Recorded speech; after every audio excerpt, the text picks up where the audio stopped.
Escogiendo una versión de la Biblia que te gusta es algo muy importante de hacer. Debes escoger una que tú puedas entender, que te guste leer y también que sea precisa. Pero muchas de las Biblias modernas no son eso. Te voy a enseñar qué son esos problemas que tienen las Biblias, y también al fin del video vas a poder ver cuáles versiones yo recomiendo en vez de las Biblias modernas. El primero problema es que le faltan versos. En español, la más que se da cuenta uno que le falta versos es la nueva versión internacional. Te voy a dar una lista de versos que le faltan pronto, pero primero quiero dar los dos versos más poderosos que le faltan a esa versión. El primero es Mateo 17:21. Dice: sin embargo, esta clase no sale sino con oración y ayuno. Ese verso ocurrió cuando Yahushua, el Mesías, había mandado a sus discípulos por primera vez a predicar a otro lugar. Entonces, en ese lugar había un demonio que ellos no podían sacar. Cuando se reunieron con Yahushua, el Mesías, le preguntaron a él por qué no podían, y él le dijo: esa clase no sale sino por oración y ayuno, porque la oración y el ayuno son dos almas muy poderosas separadas, pero juntas son una alma muy poderosa contra los malignos y los enemigos espirituales especialmente. El segundo verso que le falta a estas versiones nuevas es Marcos 11:26, y dice: pero si no perdonas, tampoco vuestro Padre que está en el Shemayim perdonará vuestras ofensas en el cielo. Quiero que piensen por un momento. Si tú fueras el enemigo, tratarías de limitar el poder de tu adversario, de los buenos, ¿verdad? Tratarías a limitar la información que ellos pueden recibir para esforzarse. Por eso el verso del ayuno y el oración no estás en estas versiones. Por eso el verso de perdonar, porque si tú no perdonas, el Padre no te va a perdonar. Si no eres perdonado, ¿a dónde vas a ir? Por eso es muy importante perdonar a otros. Y al enemigo no quiere que sepamos eso. Y otros versos que le faltan a estas nuevas versiones son Mateo 6:13, 18:11, Marcos 15:28 y Lucas 17:36. Pero por ahora la próxima es: corrompen versos y le cambian el significado. Obvio que cada versión va a cambiar el significado cada uno dependiendo que tú estás leyendo, pero básicamente debería ser lo mismo. Pero lo que estoy diciendo es que estas versiones nuevas literalmente corrompen versos en una manera que cambia casi por completo el verso. Esto pasa mucho en la NVI, pero también, créelo o no, la Reina Valera 1960, que se supone que sea una de las versiones más precisas, porque supuestamente es antigua. Juan 3:36 dice: el que cree en el Hijo tiene vida eterna, pero el que rehúsa creer en el Hijo no verá la vida, sino que la ira del Padre está sobre él. Ahora, obvio no dice el Padre, dice esta palabra, pero yo no voy a decir eso y voy a cubrir eso en la próxima señal. Por ahora, esto es en realidad lo que debería decir ese verso. Esto es de la escritura. Aleluya. El que cree en el Ben, hebreo para Hijo, posee vida eterna, pero el que no obedece al Ben no verá la sino que la ira de Elohim permanece sobre él. Podemos ver una diferencia bien grande solamente por el cambio de una palabra. Obedece te está diciendo que si no obedeces el Ben, el Mesías, no vas a tener eterna. Eso es la Biblia. Pero más ejemplos de versos que han sido corruptos: Efesios 6:12, Mateo 4:17 y más. Y obviamente hay muchos más, hasta versos que probablemente hasta yo ni he encontrado. La próxima, como ya deben ver, es que no usan el nombre correcto. So, en mi último video, cuando pongo los versos en la pantalla, yo digo los nombres hebreos o pongo los nombres hebreos algunas veces, ¿verdad? So, en el último puse Kefa y se me olvidó poner que es Pedro. Kefa en hebreo quiere decir roca.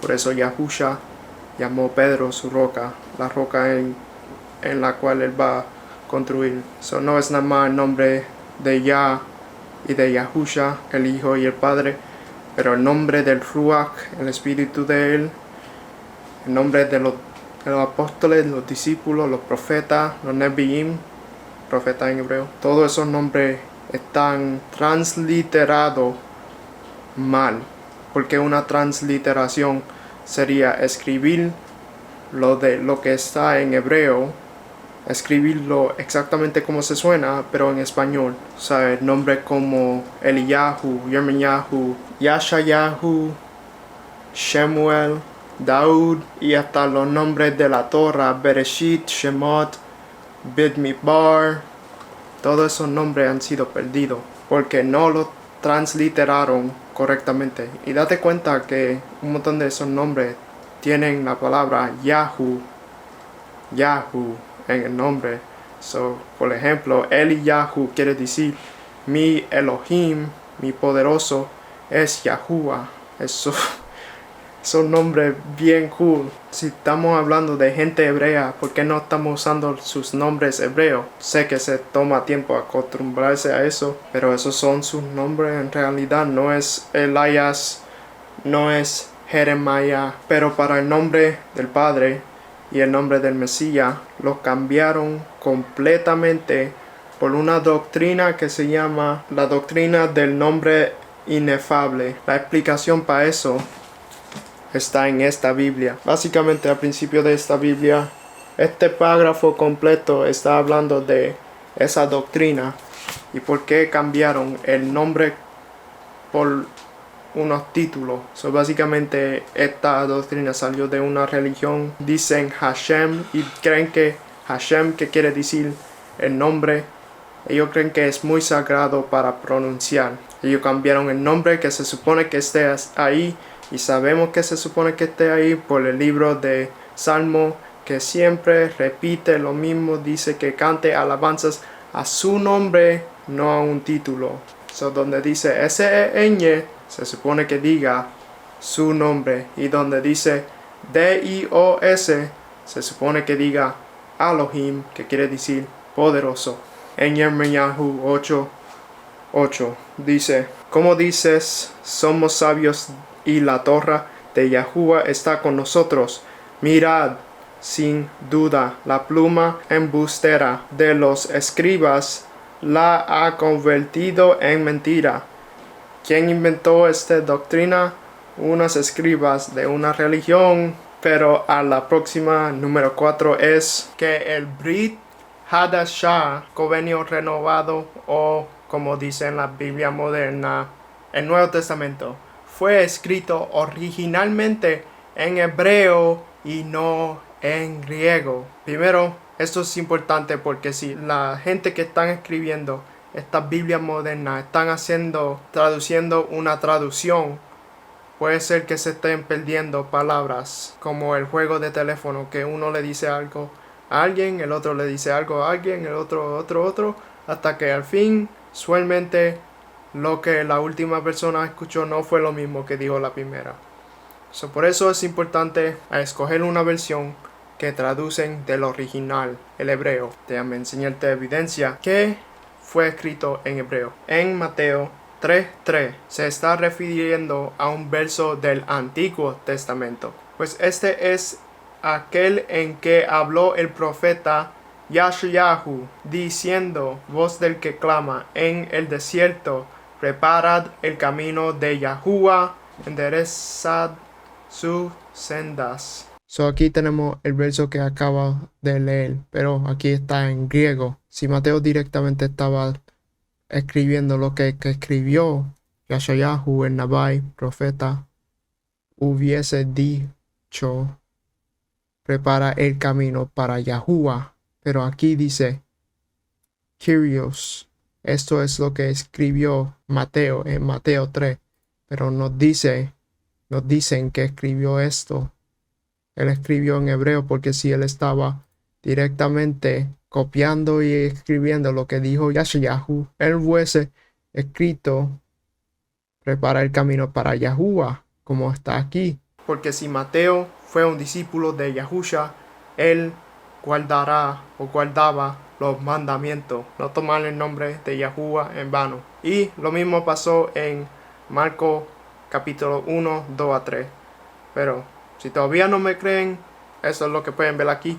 Es evidencia que Mateo lo escribió en hebreo. Porque los padres de la iglesia, obviamente para tener esa posición tienes que estudiar un montón. Y ellos, todo esto, ellos dijeron que Mateo escribió su libro en hebreo.